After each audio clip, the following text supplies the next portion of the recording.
আসসালামু আলাইকুম রহমতুল্লাহ বারাকাত। দর্শক, আমি একটু উপস্থিত হয়েছি। আর বাংলাদেশ স্বাধীন হওয়ার আগের কয়েক বছর আগে থেকে বাংলাদেশে তখন পূর্ব পাকিস্তান ছিল, সে পরিস্থিতিটা একটু ব্যাখ্যা করার জন্য সামান্য।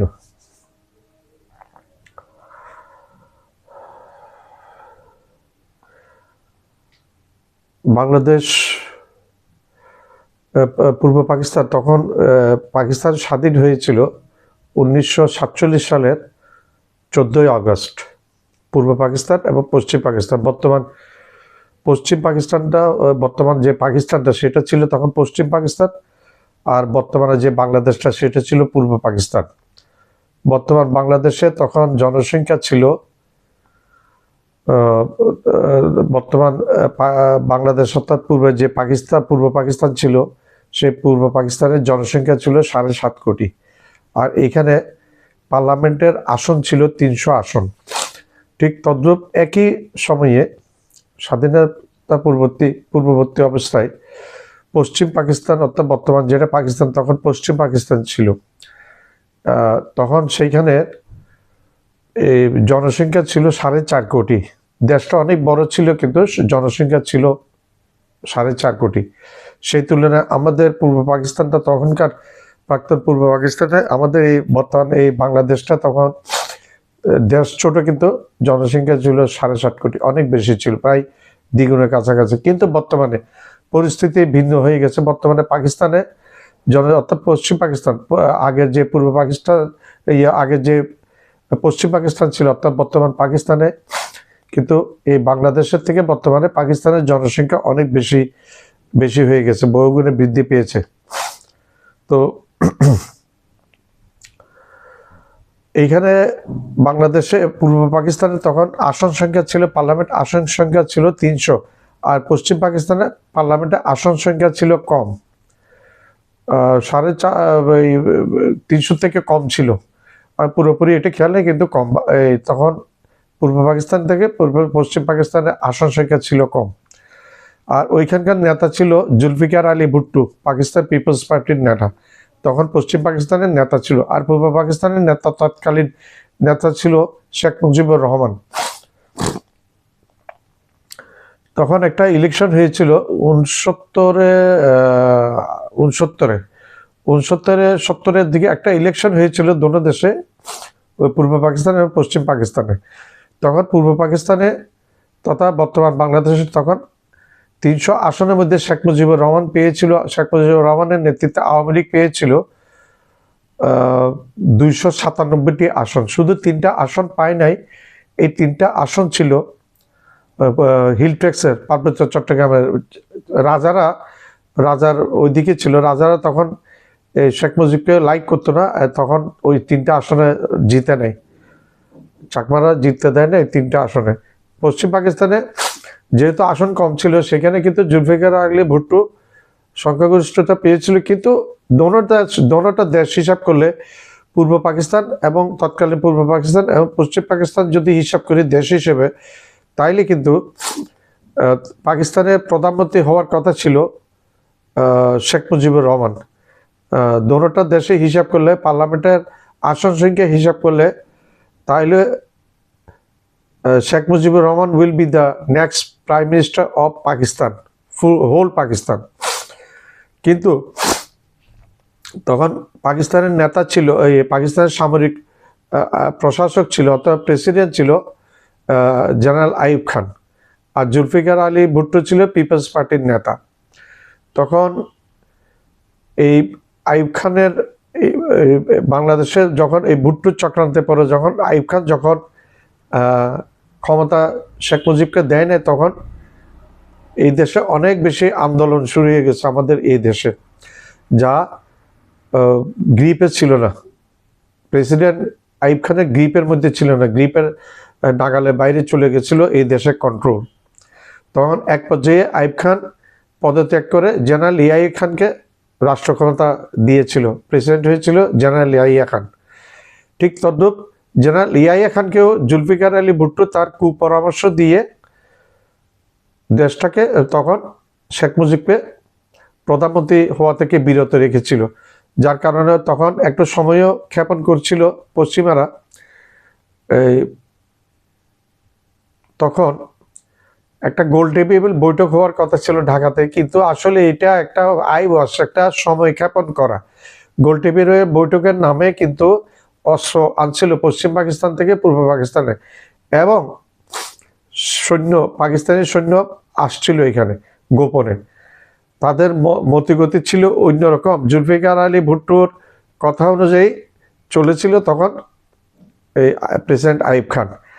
এর মধ্যে 25-এ অস্ত্র সব পুরা নিয়ে আসার পরে হঠাৎ করে 25-এ মার্চের 1971 সালে 25-এ মার্চে হঠাৎ করে পাকিস্তান আর্মি সারা বাংলাদেশ, তৎকালীন পূর্ব পাকিস্তানের বাঙালি আম জনতার উপর আশ্রে পড়েছিল এবং হত্যাকাণ্ড চালিয়েছে। 25-এ মার্চ রাত্রে অনেক লোককে হত্যাকাণ্ড করিয়েছিল।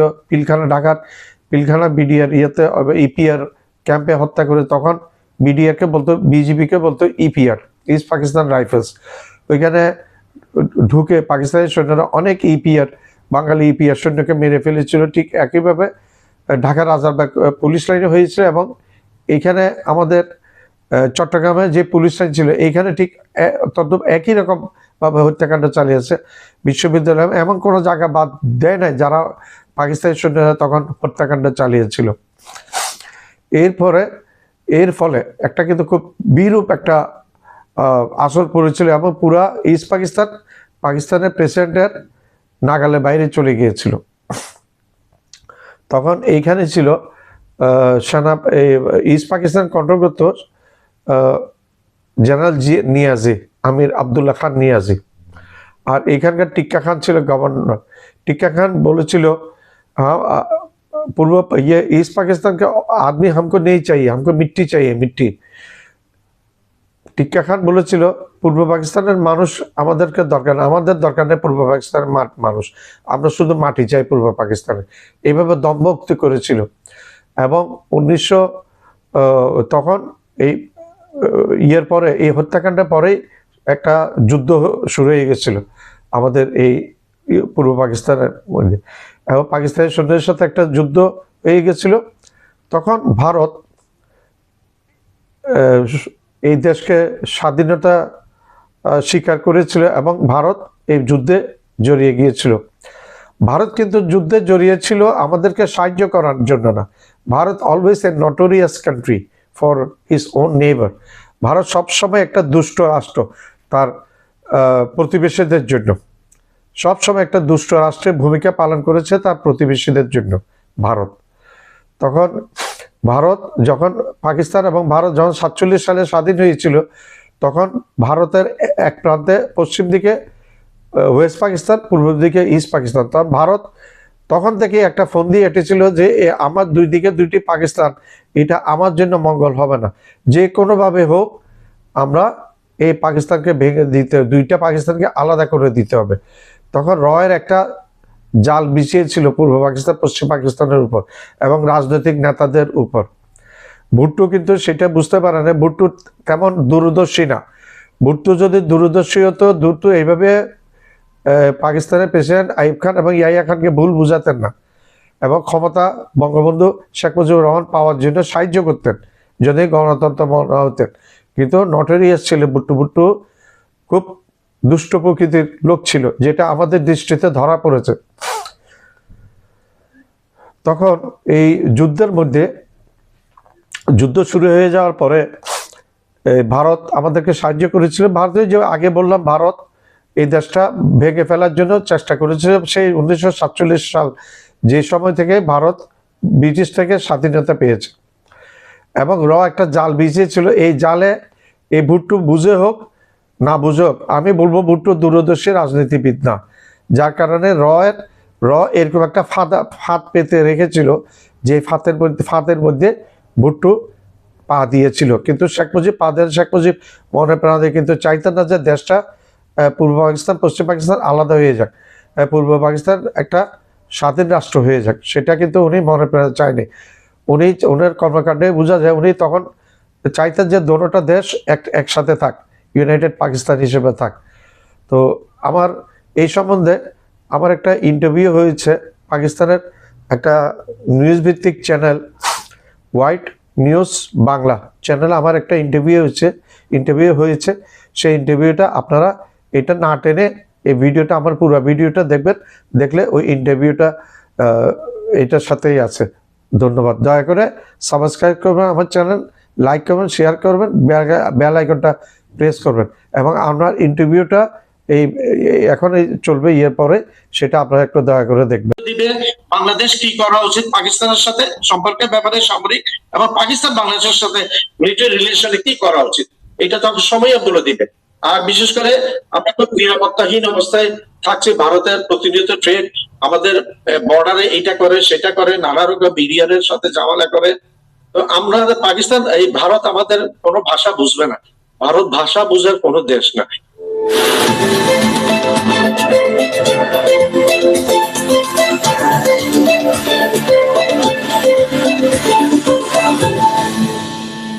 আসসালামু আলাইকুম, শুভ দুপুর সম্মানিত দর্শক। হোয়াইট নিউজ বাংলার আজকের বিশেষ টক শোতে আপনাদের স্বাগতম। পাকিস্তান ইসলামাবাদ স্টুডিও থেকে আমি আপনাদের সাথে আছি নিগার দিল নাহার। আজকের অনুষ্ঠানে আমাদের সাথে আছেন বাংলাদেশ থেকে রাজনৈতিক পরিবারের সদস্য, পলিটিক্যাল অ্যানালিস্ট সাইফুর রহমান চৌধুরী। আপনাকে অনেক ধন্যবাদ আমাদের শোতে জয়েন করার জন্য। তো সর্বপ্রথম আমি আপনাকে যে কোশ্চেনটা করব সেটা হচ্ছে যে আপনি কিন্তু একজন রাজনৈতিক পরিবার থেকে এসেছেন এবং যা বাংলাদেশের ইতিহাসের সাথে গভীরভাবে জড়িত। শেখ মুজিবুর রহমানের সাথে আপনার বাবা কারাগারে ছিলেন, তো তার অভিজ্ঞতাটা যদি আপনি আমাদের সাথে শেয়ার করতেন, এবং সেই সাথে পাকিস্তান বাংলাদেশ সম্পর্কে আপনার দৃষ্টিভঙ্গি কিভাবে রূপায়িত হয়েছিল তা যদি আমাদের সামনে তুলে ধরতেন। ধন্যবাদ। আসসালামু আলাইকুম। আমার পক্ষ থেকে আপনাদের সবাইকে, আপনার পুরো টিমকে আমার সালাম মোবারকবাদ, জুমা মোবারকবাদ। আজকে জুমার দিন। তো আমার বাবা আগরতলা ষড়যন্ত্র মামলার মধ্যে, আমার বাবা একজন আসামি ছিলেন, বঙ্গবন্ধুর সাথে একসাথে কারাবরণ করেছিলেন, পাকিস্তান কারাগারেই ছিলেন তখন। তো তার আগের অনেক ইতিহাস আছে, সেটা আপনি যেহেতু জিজ্ঞাসা করেন সেটা আমি বলছি না। তো আমার বাবাকে গ্রেপ্তার করে নিয়ে গেছেন, ইনক্লুডিং 34 জন ছিলেন ওনারা। বঙ্গবন্ধু 1 নম্বর আসামি ছিলেন, আমার বাবা ছিলেন, ডক্টর সৈয়দুর রহমান ছিলেন 3 নম্বর আসামি, সম্ভবত 3 নম্বর আসামি যেটা পেয়েছি আমি। আর আমি তখন ছোট ছিলাম। গ্রেপ্তার করে নিয়ে গেছেন, শেখ মুজিবুর রহমানকে নিয়ে গেছিলেন পাকিস্তানে, ওয়েস্ট পাকিস্তানে। আর আমার বাবা বাকিদের সবাইকে এখানে ঢাকাতে ক্যান্টনমেন্টে রেখেছিলেন, পাকিস্তান আর্মির ইয়েতে ছিলেন আমার বাবা।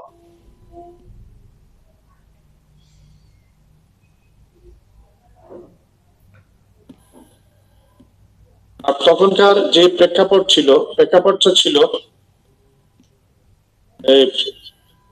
বাংলাদেশে, তার পূর্বে একটা ইলেকশন হয়েছিল। সেই ইলেকশনে শেখ মুজিবুর রহমান একটা সংখ্যাগরিষ্ঠ আসন পেয়েছিলেন। সে আসনে 300 সিটের মধ্যে প্রায় 297টা সিট শেখ মুজিবুর রহমান পেয়েছিলেন। ওখান থেকে ওয়েস্ট পাকিস্তানে তখন জুলফিকার আলী ভুট্টো, একটু আগের প্রসঙ্গে আসতে হচ্ছে আমাকে বাধ্য হয়ে, ওয়েস্ট পাকিস্তানের জুলফিকার আলী ভুট্টো ওইখানে জিতেছিলেন। কিন্তু ওই সময় বাংলাদেশে ইস্ট পাকিস্তানের জনসংখ্যা ছিল 7.5 কোটি, আর এখানে পার্লামেন্টের আসন সংখ্যা ছিল 300। আর ওয়েস্ট পাকিস্তানে তখন আসন সংখ্যা ছিল কম এবং জনসংখ্যা ছিল 4.5 কোটি। আজকে পাকিস্তানের জনসংখ্যা বাংলাদেশের জনসংখ্যা থেকে অনেক বেশি। তো আমার বাবা এই ইয়েতে গ্রেপ্তার হয়েছিলেন, ইনক্লুডিং শেখ মুজিবুর রহমান, এবং পাকিস্তানের কারাগারে ছিলেন দীর্ঘ 1.5 বছর। সেটা আমাদের একটা অভিজ্ঞতা। আমি অনেক ছোট ছিলাম, কিন্তু বুঝতাম, আমি একেবারে বুঝতাম না তা না, বুঝতাম। আমার মা আমাকে ওই বাবার সাথে মাঝে মধ্যে দেখা করার একটা অনুমতি দিয়ে দিত। তখন আমার মা আমাদের নিয়ে যেত ঢাকা ক্যান্টনমেন্টে, আমরা দেখা করতাম বাবার সাথে। আর কিছু একটু বললে একটু জিজ্ঞাসা করেন আপনি প্লিজ। তো উনি কত মাস জেলে ছিলেন, কারাগারে ছিলেন? হ্যাঁ, উনি প্রায় 1.5 বছর ওনারা কারাগারে ছিলেন। এরপরে পাকিস্তানের প্রেসিডেন্ট আইয়ুব খানের আউট অফ কন্ট্রোলে চলে গেছে পুরা ইস্ট পাকিস্তান। এরপরে প্রেসিডেন্ট আইয়ুব খান ক্ষমতা হস্তান্তর করলেন জেনারেল ইয়াহিয়া খানের কাছে। তখন জেনারেল ইয়াহিয়া খানের শাসনই ছিল। আমাদের যে মুক্তিযুদ্ধ হয়েছিল 1971 সালে, তখন কিন্তু পাকিস্তানের প্রেসিডেন্ট হিসেবে ছিলেন জেনারেল ইয়াহিয়া খান, এবং জুলফিকার আলী ভুট্টো ছিলেন তখন পিপলস পার্টির নেতা। 1.5 বছর মতো প্রায় কারাগারে ছিলেন ওনারা। তো আপনার এখন তো দেখেন, আপনার বাবা কিন্তু ওই সময় কারাগারে ছিলেন, তো আপনার পাকিস্তান বাংলাদেশ সম্পর্ক নিয়ে কি দৃষ্টিভঙ্গি, এটা যদি আমাদের বলতেন। একটা ভালো একটা প্রশ্ন। আচ্ছা, এক সওয়াল पूछा आपने मेरे को लिए। তো এই প্রশ্নের উত্তরে বাংলাতে দিচ্ছি, উর্দুতে মানা করেছেন ওই জন্য দিব না। তো পাকিস্তানের তখন একটা প্রেক্ষাপট ছিল যেটার একটু আমি তো শেখ মুজিবুর রহমানের তেমন একটা ভুল দেখছি না। উনি কিন্তু চায় নাই মনে প্রাণে, ওনার সব রেকর্ডে আপনি দেখতে পাবেন বাংলাদেশ স্বাধীন হয়ে যাক, আলাদা হয়ে যাক, এটা মনে প্রাণে চায় নাই।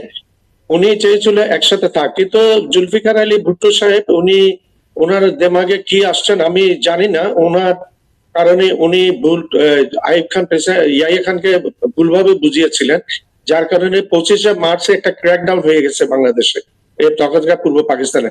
এবং এই ক্র্যাকডাউনটা হয়েছিল পাকিস্তান সেনাবাহিনী কর্তৃক, প্রচুর বাঙালি নিহত হয়েছিল তখন। তার পরিপ্রেক্ষিতে পুরো দেশের কন্ট্রোলটা চলে গিয়েছিল ইয়ার থেকে। তো সেই প্রেক্ষাপট আর এখনকার বর্তমান প্রেক্ষাপট যদি বলেন, সেই প্রেক্ষাপট আর বর্তমানের প্রেক্ষাপট সেটা একটা অবস্থান ছিল। এর মধ্যে আমি একটু বলি, জাপানে হিরোশিমা নাগাসাকিতে কিন্তু আমেরিকা ফার্স্ট এবং সেকেন্ড নিউক্লিয়ার বম দুনিয়াতে যে ডেটোনেশন হয়েছে সেটা ফেলেছে হিরোশিমা এবং নাগাসাকিতে। সেইটা ধরে জাপানিরা বসে রয়, জাপানিরা কিন্তু আমেরিকার একজন ভালো বন্ধু। সেই হিসেবে বর্তমানে আমরা যে একটা চাপের মধ্যে আছি, ভারতের এই নির্যাতন, ভারতের নির্যাতনের কারণে আমরা যে একটা চাপের মধ্যে আছি, আমাদের দেশের মানুষ কিন্তু চায় পাকিস্তানের সাথে একটা বন্ধুত্বপূর্ণ সম্পর্ক হোক। পাকিস্তান আমাদের একটা বন্ধু রাষ্ট্র, ইসলামিক রাষ্ট্র। পাকিস্তান নিজ থেকে হাত বাড়িয়ে অনেকভাবে চেষ্টা করেছেন, ইমরান খানের আমলে ইমরান খান অনেকভাবে চেষ্টা করেছিলেন। তখন আমাদের প্রধানমন্ত্রী, সাবেক প্রধানমন্ত্রী এই যে শেখ হাসিনা, উনি কখনো চাইতেন, উনি নিজের মনের থেকে হোক চাইতেন না, আর না হলে উনি ভারতের চাপে, মোদির চাপে এবং ভারত সরকারের চাপে উনি চাইতেন না কোনোভাবে পাকিস্তানের সাথে আমাদের একটা বন্ধুত্বপূর্ণ সম্পর্ক হোক। ভাই আমাদের সাথে, আমাদের দেশের সাথে আমার একটা কথা হলো, আমাদের দেশের সাথে সারা দুনিয়ার যত দেশের সাথে সম্পর্ক তত আমাদের বাইলিটারাল একটা সম্পর্ক গড়ে আমরা, এবং ওই দেশটাই উপকৃত হবো। এখন বর্তমানে ভারত আমাদের বিগত শেখ হাসিনার আমলে 14টা বছর আমাদেরকে শেখ হাসিনা একদম একটা কারাগারের মধ্যে আমাদেরকে রেখে দিয়েছিলেন। আমি 1971 সাল থেকে মনোভাব পুরোটাই পরিবর্তন হয়েছে বাংলাদেশের, বর্তমানে বাংলাদেশিদের মধ্যে। বাংলাদেশিদের মেজর পার্সেন্ট মানুষ এখন চায় পাকিস্তানের সাথে একটা good relation. Bangladeshi people's need a very good relation with Pakistan now. What Pakistan is want with us now. Pakistan যেটা আমাদের সাথে চাচ্ছে সেটা আমরাও চাচ্ছি। মেজর একটা পপুলেশন চাচ্ছে, মেজরিটি শুড বি গ্রান্টেড, একটা কথা আছে বাংলা ইংরেজিতে, সেই মেজরিটি চাচ্ছে পাকিস্তান যেহেতু আমাদের সাথে একটা গুড রিলেশন চাচ্ছে, আমরা পাকিস্তানের সাথে গুড রিলেশন চাই। এটাতে আমাদের অর্থনৈতিক উন্নতি হবে, পাকিস্তানের অর্থনৈতিক উন্নতি হবে। যেটা আমাদের শর্ট আছে পাকিস্তানের, সেটা আমরা পাকিস্তান থেকে ইম্পোর্ট করবো, যেটা আমাদের কাছে আছে পাকিস্তানের কাছে, পাকিস্তান আমাদের থেকে ইম্পোর্ট করতে পারবে। তো আমাদের শুধু এইটা না, বর্তমানে ভারত 15 বছর ভারত আমাদেরকে মনে করেছে একটা অঙ্গরাজ্য। We are not the state of India. You just try to understand. তাদের মনোভাব ছিল অখণ্ড ভারত তৈরি করা, মানে তারা অখণ্ড ভারত তৈরি করার জন্য কিন্তু এটা প্ল্যান করেছিল। জি জি জি জি, ভারতের আমরা কিন্তু স্টেট না, ভারতকে সেটা মনে রাখতে হবে। 15 বছর যা হয়ে গেছে সেটা হয়ে গেছে, এখন শেখ হাসিনার রেজিম নাই, বাংলাদেশের মানুষ ঘুরে দাঁড়িয়েছে, প্রচুর ছাত্র জনতা হত্যাকাণ্ড হয়েছে, প্রচুর ছাত্র জনতাকে মেরে ফেলা হয়েছে গত জুলাই আগস্ট মাসে, প্রায় 3,000 কাছাকাছি, 3,000-এর কাছাকাছি। তো এই জিনিসগুলা ভারতকে মনে রাখতে হবে। ভারত আমাদের সাবেক প্রধানমন্ত্রী শেখ হাসিনাকে আশ্রয় দিয়েছে, আমাদের মানুষ এখান থেকে বিতাড়িত করেছে, সেই স্বৈরশাসককে ভারত আশ্রয় দিয়েছে। তো আমরা পাকিস্তানের সাথে শুধু সামাজিক, পারিবারিক এবং আর্থিক না, আমরা পাকিস্তানের সাথে যেটা সবচেয়ে বেশি ইম্পর্টেন্ট, পাকিস্তানের সাথে আমাদের মিলিটারি এগ্রিমেন্ট হোক, এটা আমরা চাই। এটা আমরা আরো ডিটেইলস কথা বলবো। জি জি, এই ব্যাপারে আমরা আরো ডিটেলস কথা বলবো, কিন্তু আমি এখন আপনাকে আরেকটা কোশ্চেন করতে যাচ্ছি। দেখেন, ভারত বাংলাদেশ উত্তেজনা কিন্তু এখন বাংলাদেশে চলছে। তো আপনি তো দেখে আসছেন যে অতীতে রাজনৈতিক এবং অর্থনৈতিক ভাবে তারা কিন্তু অনেক ধরনের প্রভাব ফেলেছে বাংলাদেশের উপর। তো আপনি কি মনে করেন যে এই যে প্রভাবগুলো তারা বাংলাদেশের উপর রাখার জন্য তারা কি কি কৌশল অবলম্বন করেছিল? ভারত বাংলাদেশের উপর কন্ট্রোল রাখার জন্য কি কি কৌশল অবলম্বন করেছিল অতীতে যখন শেখ হাসিনা সরকার ছিল? সেটা বলি। জি, ধন্যবাদ আপনার প্রশ্নের জন্য। ভারত বাংলাদেশকে কন্ট্রোলে রাখার জন্য প্রথমে শেখ হাসিনা ম্যাডামকে যেটা বুঝিয়েছেন যে প্রথমে আপনার সামরিক বাহিনীকে কমজোর করে দিতে হবে, ফার্স্ট থিং। মিলিটারি যে পাওয়ার সেটাকে কমজোর করে দিতে হবে, সেটার পরিপ্রেক্ষিতে বিডিআর হত্যাকাণ্ডটা হয়েছে। আপনার হয়তো মনে আছে বিডিআর প্রায় 57 জন চৌকস বাংলাদেশি আর্মি অফিসারকে মেরে ফেলা হয়েছে। এটা ভারতের সাথে একটা চক্রান্ত, রয়ের সাথে আমাদের রয়ের সাথে একটা চক্রান্ত। এটা আমাদের সরকারকে তখনকার প্রধানমন্ত্রীকে হয়তো বুঝিয়েছিলেন যে আপনি যদি দীর্ঘদিন আপনি শাসন করতে পারবেন, যদি আপনি মিলিটারিকে কমজোর করে ফেলতে পারবেন। আর সবচেয়ে বড় কথা হলো বাংলাদেশের মিলিটারি আমাদের কথায় চলতে হবে, এই ধরনের একটা মনোভাব ছিল। আমাদেরকে একটা অঙ্গরাজ্য মনে করতো তখন। আমাদের চট্টগ্রাম বন্দর থেকে মাল খালাস হয়ে ভারতে যাবে এবং শুল্ক নামে মাত্র শুল্ক, কোনো শুল্ক নাই। এবং এমন একটা অবস্থা এসে গেছিল যে সেভেন সিস্টারে আমাদের ভিতর দিয়ে এই জায়গা দিতে হবে, করিডোর দিতে হবে, যে সেভেন সিস্টারে তাদের সামরিক এবং সবকিছু যেন পরিবহন করে নিয়ে যেতে পারে। ভাগ্য ভালো, আল্লাহ কি রহমত, আরো এক বছর লেট হলে সেটা আমরা পেতাম। এবং সেটা পেলে তো হবে না, তখন 1 বছর 1.5 বছর পরে ভারতের যেটা মনোভাব ছিল, তখন ভারত যদি বলে বসতো যে আমাদের 4-5 ডিভিশন শূন্য বাংলাদেশের মধ্যে থাকবে, এটা প্রয়োজনে সেভেন সিস্টারে ইমার্জেন্সিতে যেতে পারবে, তখন আমাদের কিন্তু করার কোনো উপায় ছিল না। আমরা বাঙালিরা মনে প্রাণে কিন্তু আমরা ভারত বিদ্বেষী না, কিন্তু ভারতের এই অ্যাক্টিভিটিস গুলা, ভারতের এই কার্যক্রম, দাদা ভাই সুলভ যে আচরণ গুলা, এই আচরণের কারণ আজকে ভারত বাংলাদেশের সাথে একটা তিক্ততার সম্পর্ক, এখন অনেক বেশি তিক্ততা সম্পর্ক সৃষ্টি করছে কোনো না কোনো ভাবে। আমরা গাড়ি ইম্পোর্ট করতাম ভারত থেকে, এখন গাড়ির পার্টস গুলা বন্ধ করে দেওয়ার কোনো দরকার ছিল? এটা তো তুমি তো তোমার ইয়েটা হারাচ্ছ। বাংলাদেশের মানুষের অসম্ভব ক্ষোভের কারণ হচ্ছে এখন ভারত, এই মোদী সরকার। তো সেই পরিপ্রেক্ষিতে আমরা পাকিস্তানের সাথে, পাকিস্তানের সাথে আমাদের মিলিটারি একটা গুড রিলেশন হতে হবে। ফেব্রুয়ারিতে আমরা জানি পাকিস্তান থেকে আর্মি আসবে, পাকিস্তানের বড় বড় হাই অফিসিয়াল আসবে এবং আমাদের কোন একটা ক্যান্টনমেন্টে, আমাদের সম্ভবত নর্থ বেঙ্গলে একটা ক্যান্টনমেন্টে দীর্ঘদিন থাকবে, 1 বছর, এবং আমাদেরকে ট্রেনিং দেবে। We are welcome, you are welcome Pakistan, you are welcome. আমরা স্বাগতম জানাচ্ছি। আমরা শুধু মিলিটারি না, আমরা আমাদের দেশকে রক্ষা করার জন্য আমাদের কিন্তু পারমাণবিক অস্ত্র লাগবে। ঢাকা বিশ্ববিদ্যালয়ের প্রফেসর শহীদুজ্জামান সাহেব প্রথমে সেই কথাটা বলেছে, কিন্তু আমার মনে ছিল সেই কথাটা, আপনি হয়তো জানেন। আমি আপনাকে আরেকটা কোয়েশ্চেন করব যে পাকিস্তান বাংলাদেশকে সম্পর্ককে আরো শক্তিশালী করার জন্য মানে বাণিজ্য এবং সামরিক সহযোগিতা কি ভূমিকা রাখতে পারে? দেখেন, আমরা পূর্বে যেমন শেখ হাসিনার রিজিম আর বর্তমান ডক্টর ইউনূস সাহেবের রিজিমের কথা চিন্তা করেন, আসমান এবং জমিন পার্থক্য হয়ে গেছে। ভাই, আমাদেরকে দাবাইয়া রেখেছে। কেন আমরা পাকিস্তানের সাথে শত্রুতা বজায় রাখবো? No need. পাকিস্তানের সাথে আমাদের বন্ধুত্ব দরকার আছে, উত্তরোত্তর পাকিস্তানের সাথে আমাদের সবকিছু দরকার আছে। পাকিস্তান আমাদেরকে ভিসা ফ্রি করে দিচ্ছে, ইটস ভেরি নাইস। ইন্ডিয়া যেখানে আমাদের ভিসা বন্ধ করে দিচ্ছে। চিকিৎসা, ভাই, একটা রোগীর চিকিৎসাকে বন্ধ করতে পারে? তোমরা এখন চিকিৎসা বন্ধ করছো, তোমরা চিকিৎসা পেলে হারাচ্ছ ইন্ডিয়া। আমাদের লোক এখন যাচ্ছে এই ব্যাংককে যাচ্ছে, ব্যাংককে তারাও বলে দিচ্ছে আমাদেরকে আরো কম পয়সাতে যাবে। আমরা তোমাদের এখানে যাচ্ছে না, যে তোমরা ভিসা দিচ্ছ না, আমাদের লোকজন আমরা এখন জানছি পাকিস্তানে যাচ্ছে, লোকজন যাওয়ার জন্য এয়ারপোর্টে ভিড় করছে পাকিস্তানে। তো আমরা একটু বলবো, আপনার মাধ্যমে পাকিস্তান সরকারকে একটু অনুরোধ করব, এবং আপনাদের প্রধান আমরা শাহবাজ শরীফ সাহেবকে আমরা অনুরোধ করব, বাংলাদেশ থেকে যাওয়ার এক্সপেন্ডিচারটা প্লেনে অনেক বেশি। তো আমাদের চট্টগ্রাম বন্দর থেকে করাচি বন্দরে যদি নৌ যোগাযোগ হয়ে যায়, অনেক কম খরচে বাঙালিরা পাকিস্তান যেতে পারবে, পাকিস্তানিরা বাংলাদেশে আসতে পারবে। পাকিস্তানের মধ্যে অনেক মানুষ আছে যারা হয়তো বাংলাদেশে আসতে পারছে না খরচের কারণে। আমরা চাচ্ছি আরো সম্পর্ক ভালো সুযোগ, বিশেষ করে মিলিটারি যে ইয়েটা রিলেশনটা, মিলিটারি আরো অনেক। আমাদের এক জেনারেল সাহেব গেছেন, আপনাদের সেনা প্রধানের সাথে মিটিং করেছেন। আপনার সেনা প্রধানের নামটা আমার এই মুহূর্তে একটু মনে করে দেন, আমার নামটা খেয়াল করছে না এখন। সেনা প্রধান আসিফ সাহেব, ওনার সাথে একটা মিটিং হয়েছে। আমরা চাচ্ছি উত্তরোত্তর সেনাবাহিনীর মধ্যে আমাদের এবং পাকিস্তান সেনাবাহিনীর উত্তরোত্তর সম্পর্কটা বাড়ুক। সম্পর্ক যখন বাড়বে, যখন কাছাকাছি 2 সেনাবাহিনী আসবে, তখন ওই সময়ে বলে দিবে বাংলাদেশ কি করা উচিত পাকিস্তানের সাথে সম্পর্কের ব্যাপারে, সামরিক, এবং পাকিস্তান বাংলাদেশের সাথে মিলিটারি রিলেশনে কি করা উচিত, এটা তখন সময়ে বলে দিবে। আর বিশেষ করে আমরা খুব নিরাপত্তাহীন অবস্থায় থাকছি, ভারতের প্রতিনিয়ত ট্রেড আমাদের বর্ডারে এইটা করে সেটা করে, নানা রকম বিডিআর এর সাথে ঝামেলা করে। তো আমরা পাকিস্তান এই ভারত আমাদের কোনো ভাষা বুঝবে না, ভারত ভাষা বুঝার কোনো দেশ না যতক্ষণ পর্যন্ত বাংলাদেশ পারমাণবিক শক্তিশালী হতে পারবে না। আমরা পাকিস্তানকে অনুরোধ করি, পাকিস্তানের সাথে আমরা নিউক্লিয়ার ডিলটা যেন হয়ে যায়, এবং আমরা অন্তত কমপক্ষে যদি 20টা নিউক্লিয়ার মিসাইল যদি আমরা স্থাপন করতে পারি, তখন ভারত আমাদের ভাষাতে বুঝবে। আদারওয়াইজ ভারত আমাদের ভাষা বুঝবে না, ভারত আমাদের ভাষা বুঝার মতো দেশ না।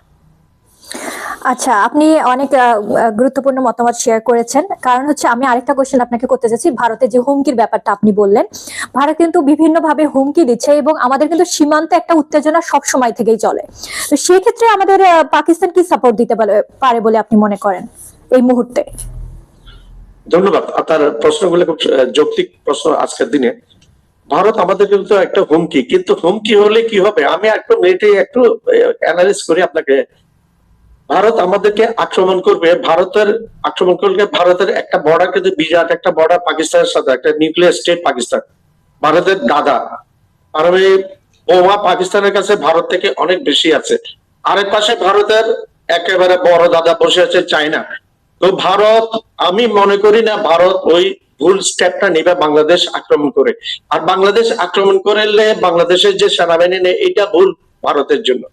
এটা ভারত তখন বুঝবে আক্রমণ করলে বাংলাদেশ কি জিনিস, এবং বাংলাদেশ আক্রমণ করলে আমাদের এক পাশে পাকিস্তান, আমরা আশা করব পাকিস্তান পাকিস্তান অলরেডি বলেছে, যে পাকিস্তান সেনাবাহিনী বলেছে अगर बांग्लादेश अटैक किया तो हम लोग कदम उठाऊंगा यहाँ। তো এটা চীনও কিন্তু বসে নাই, চীনে কিন্তু তাদের শিলিগুড়ি অন্তত 60 কিলোমিটার দখল করে আছে। চীন লাদাখে অনেক 1964 না 63 যে ওয়ারটা হয়েছে চায়নার সাথে, অনেক জায়গা দখল করেছে, যেগুলি ভারত, তাদের কোনো মিডিয়ায় আসে না, তাদের কোনো প্রধানমন্ত্রী বলে না, সব মিথ্যা, তারা এড়িয়ে যায় এই কথাগুলা। শুধু বাংলাদেশের সাথে তারা এই যত কিছু দেখায়।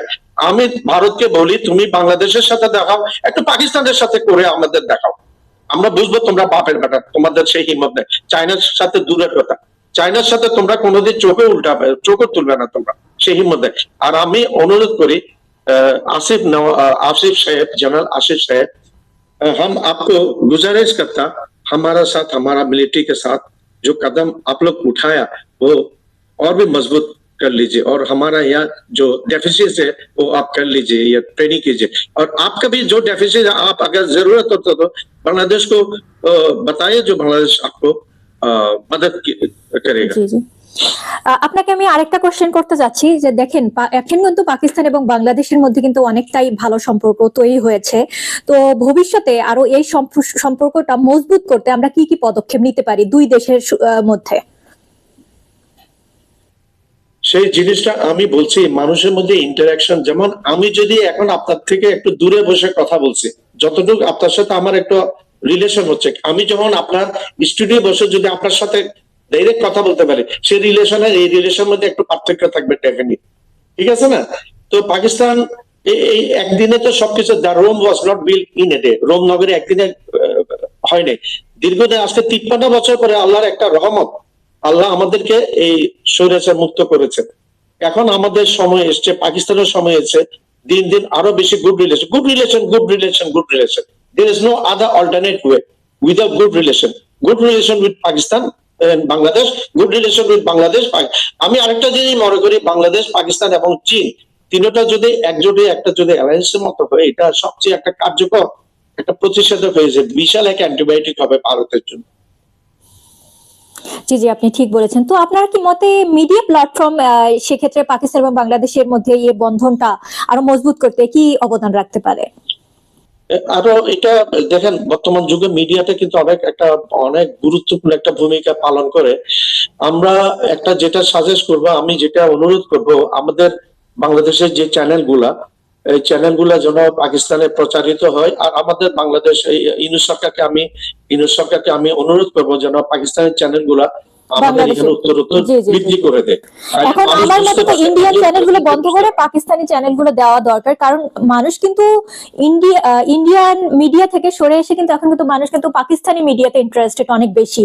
পাকিস্তানি ড্রামা বলেন, মুভিজ বলেন, এগুলোতে কিন্তু অনেক ইন্টারেস্টেড। তো সেই ক্ষেত্রে এই জিনিসগুলো কিন্তু বাংলাদেশে প্রমোট করা দরকার।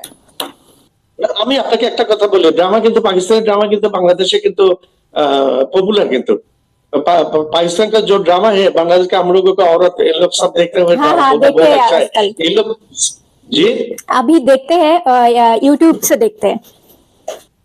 यूट्यूब से देखते हो चैनल है, लेकिन यूट्यूब में देखते हैं ड्रामा। हमारा घर में मेरा बेटी भी देखता है, ये बोलता बहुत अच्छा है ये ड्रामा। ये जो हकीकत है वो बता रहा। इंडिया का जो ड्रामा है, इंडिया का जो चीज है, वो सब कुछ फेक है, सब कुछ फेक।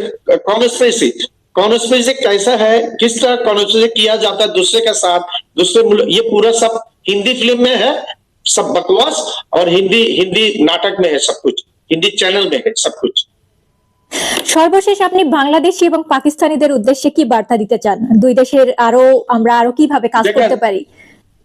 না সেটা অলরেডি হয়ে গেছে, সেটা আমি বার্তা তারপরে একটু বলে দিচ্ছি। সেটা হচ্ছে বাংলাদেশের মানুষ কিন্তু, আপনাকে আমি আগে বলেছি যে বাংলাদেশের মেজরিটি 65 to 70%, 70%, নিয়ার অ্যাবাউট 70% মানুষ পাকিস্তানের সাথে সম্পর্ক চায়, উত্তরোত্তর বৃদ্ধি চায়। শুধু এমনি ব্যবসায়িক সম্পর্ক না, এমনি রিলেশন না, সামরিক সম্পর্কটাও চায় পাকিস্তানের সাথে। তো সেটা পাকিস্তানও ঠিক একই ভাবে বাংলাদেশিদের সাথে আমরা কামনা করব।